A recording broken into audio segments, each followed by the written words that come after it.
चौहान साहब बहुत शुक्रिया। सबसे पहले तो सर ये ऑल पार्टीज कॉन्फ्रेंस होने जा रही है।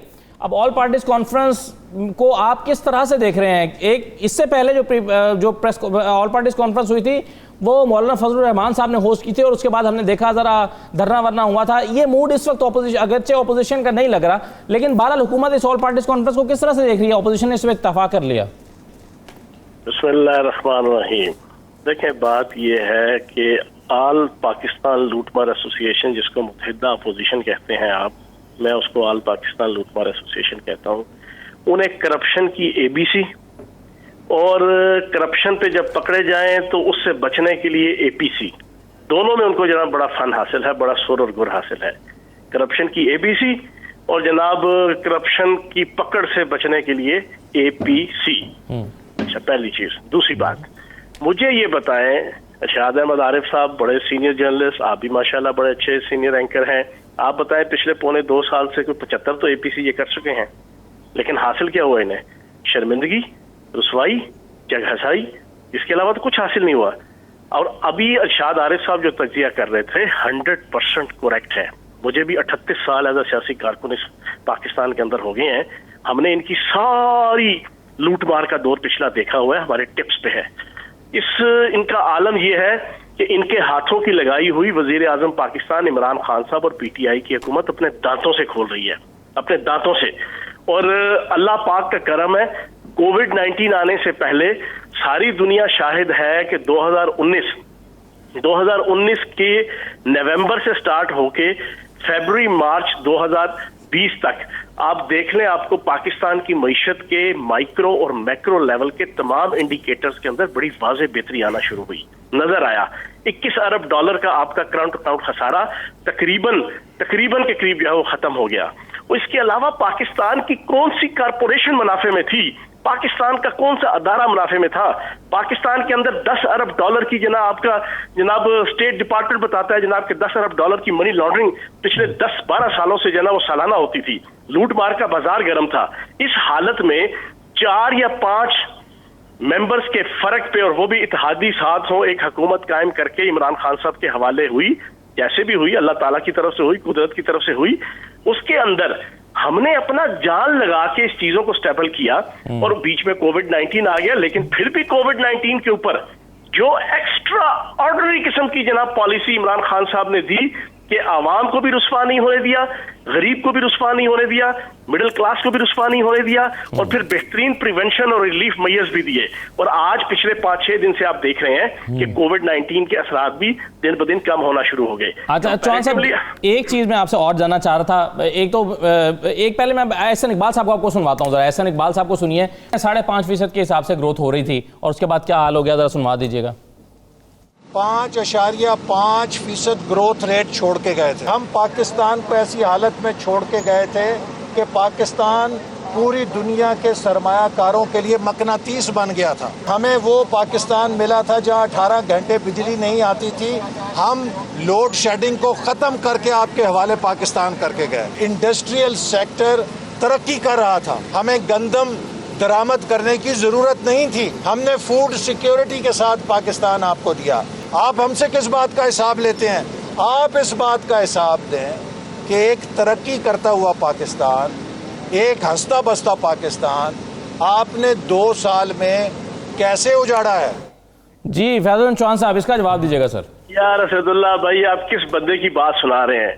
एहसन इकबाल साहब साबिक वज़ीर, ये आले शरीफ के मुंशी हैं कि जिनके भाई जो डायरेक्टर पीएचए था, उसने मियां नवाज शरीफ और आले शरीफ की जनाब अपने भाई की जो वापसगी थी उसका फायदा उठाते हुए इन भाइयों ने सिर्फ 100 करोड़ रुपया तो फूल बूटे लगाने पे पूरे पंजाब के अंदर खर्च कर दिए। 100 करोड़ रुपया, 1 अरब रुपया सिर्फ इसके भाई ने और इन्होंने फूल बूटे, आपकी मेट्रो और ट्रेन और आपकी जनाब मेट्रो प्रोजेक्ट्स के नीचे फूल बूटे लगाने के लिए आप इनकी बात करते हैं। यार मैं हैरान हूं, आप इस बंदे की बात सुनाते हैं, काना काचा के सुकरात और अरस्तु की। इनसे पूछो यार, खुदा के बंदो, तुम इस मुल्क का करंट अकाउंट खसारा तबाह कर गए, तुम इस मुल्क की बरामदात तबाह कर गए, तुमने इस मुल्क के ऊपर दरामदात का बोझ लाद के चले गए, तुमने पीआईए बेड़ा गर्क कर दी, तुमने रेलवे का सत्यानाश फेर दिया, तुमने स्टील मिल के जो मुशर्रफ के दौर तक 2007 तक जो है वो प्रॉफिट के अंदर थी, उसका बेड़ा गर्क सत्यानाश फेर दिया, तुमने इस मुल्क के अंदर करप्शन का बाजार तूफान गर्म कर दिया। हमारा पंजाब के अंदर 300 अरब रुपए का सिर्फ बजट है आपकी हेल्थ का होता है, इन्होंने 300 अरब रुपए जो ना वो ऑरेंज लाइन ट्रेन के ऊपर लगा के सफेद हाथी हमारे ऊपर मुसल्लत कर दिए। ये टेक्निकलिटीज बताते हैं, मैंने एमए इकोनॉमिक्स किया, वो छोटा सा मैं भी जानता हूं कि ये इकोनॉमिक्स की टेक्निकलिटीज और चीज होती हैं, जो ओरिजिनल रियलिटीज होती हैं वो कुछ और चीजें होती हैं। इनकी लगाई हुई आज हम हाथों से खोल रहे हैं, लेकिन ये सारे के सारे इकट्ठे होकर ना लूट मार करने वाले अब ये साइड पे खड़े होकर तमाशा देख के ना, वो होता है ना मोहल्ले में अगर कोई एक शरीफ आदमी हो ना, वो इन सारों चोरों को, लुटेरों को, गुंडों को, राहगीरों को जो मोहल्ले के होते हैं उनको समझाता है, उनको नसीहतें करता है ना करो, लेकिन अचानक उस बेचारे शरीफ आदमी के अंदर कोई नॉन इंटेंशनली कोई उसकी गलती कुताही हो जाए तो सारे मिलके फिर उसको लताड़ते हैं, ठीक है ना, सारे उसके ऊपर इल्जाम लगाते हैं, देखो यार तुम बड़े जनाब हाजी नमाजी बनते थे। ये इस वक्त सिचुएशन वो बनी हुई है, ये सारे के सारे चोर लुटेरे मुल्क लूट के अब जनाब साइड पे खड़े होके माफिया जितने भी हैं उनकी सरपरस्ती भी कर रहे हैं। माफिया सारे इनकी पार्टियों से ताल्लुक रखते हैं, मुल्क के अंदर कभी चीनी का, कभी आटे का, कभी पेट्रोल का, कभी फलां बोहरान, कभी फलां बोहरान, और फिर तमाशा देख रहे हैं और इमरान खान साहब के ऊपर ठट्ठे लगाने की कोशिश कर रहे हैं। बिल्कुल सही है औरिया साहब, ये जो फैज़ल चौहान साहब कह रहे हैं ये मामला तो बिल्कुल सही है, लेकिन बहरहाल गवर्नेंस के भी तो कुछ कहीं से नंबर कटेंगे ना कि एक महीना हो गया पेट्रोल की अगर तहसील दुरुस्त नहीं हो पा रही तो इसकी जिम्मेदारी खाली माफियाज पर डाल दें। मैं अगर एहसन इकबाल साहब का बयान पसंद नहीं आया तो ख्वाजा आसिफ साहब का भी सुनवा देता हूँ, खुद इमरान खान साहब ने क्या कहा, तो लेकिन छोटा सा एक ब्रेक ले लूँ, औरिया साहब पर इसका जवाब दीजिएगा, और चौहान साहब अगर थोड़ा सा वक्त आप और दे दें, मैं एक छोटा सा ब्रेक लेकर वापस आता हूँ।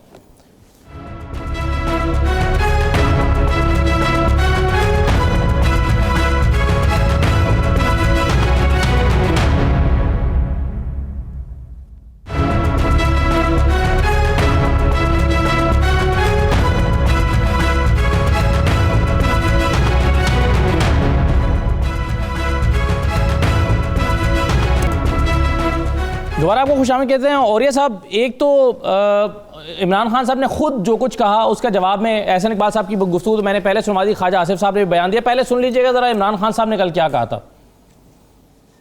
जो हमें इकॉनमी मिली ये पाकिस्तान की तारीख का इन डॉलर टर्म्स सबसे बड़ा डेफिसिट था 20 अरब डॉलर का। 2013 में 16,000 अरब रुपए का कर्जा था, जब हमारी बारी आई तो वो टोटल लाइबिलिटी 30,000 अरब पे पहुंच गई। अच्छा, अब ख्वाजा आसिफ साहब को भी जरा सुनवा दीजिएगा, ख्वाजा आसिफ साहब ने क्या जवाब दिया था। करंट अकाउंट डेफिसिट जो है वो एक वाहिद इंडिकेटर नहीं होता। इस वक्त करंट अकाउंट डेफिसिट जो है बहुत सारे डेवलप्ड कंट्रीज के जो है वो नेगेटिव में है और मैसिवली नेगेटिव में है, लेकिन उनकी इकोनॉमीज हमारी तरह कोलैप्स नहीं की। हमारा लार्ज स्केल मैन्युफैक्चरिंग जो थी वो इनसे 6 गुना जो है ज्यादा थी जो इनकी आज है, इसलिए हमारी इंपोर्ट की फिगर ज्यादा थी। जनाब वाला, अगर 40% डिवैल्यूएशन हुई है तो फिर एक्सपोर्ट क्यों नहीं बढ़े। पाकिस्तान में 55 लाख कोरोना से पहले, अब 1 करोड़ 20 लाख बेरोजगार की जो है सफ में चले गए। गुर्बत की फीसद जो परसेंटेज है वो 50% होगी आदि। अच्छा, अब ख्वाजा आसिफ साहब को भी जरा सुनवा दीजिएगा, ख्वाजा आसिफ साहब ने क्या जवाब दिया था।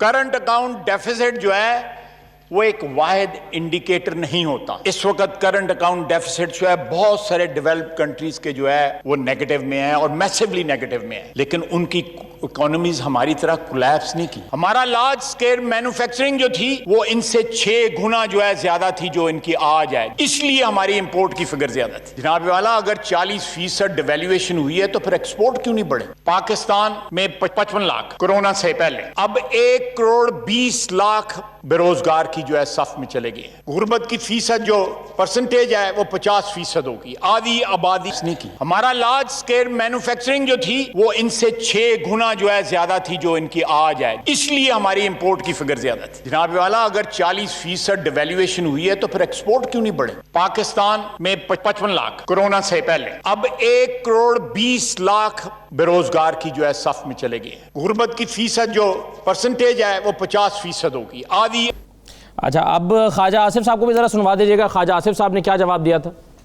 करंट अकाउंट डेफिसिट जो है वो एक वाहिद इंडिकेटर नहीं होता। इस वक्त करंट अकाउंट डेफिसिट जो है बहुत सारे डेवलप्ड कंट्रीज के जो है वो नेगेटिव में है और मैसिवली नेगेटिव में है, लेकिन उनकी इकोनॉमीज हमारी तरह कोलैप्स नहीं की। हमारा लार्ज स्केल मैन्युफैक्चरिंग जो थी वो इनसे 6 गुना जो है ज्यादा थी जो इनकी आज है, इसलिए हमारी इंपोर्ट की फिगर ज्यादा थी। जनाब वाला, अगर 40% डिवैल्यूएशन हुई है तो फिर एक्सपोर्ट क्यों नहीं बढ़े? पाकिस्तान में 55 लाख कोरोना से पहले, अब 1 करोड़ 20 लाख बेरोजगार की जो है सफ में चले गए। गुर्बत की फीसद जो परसेंटेज है वो 50% होगी। आधी आबादी हमारी गुर्बत की लकीर से नीचे चली गई। जी औरिया साहब,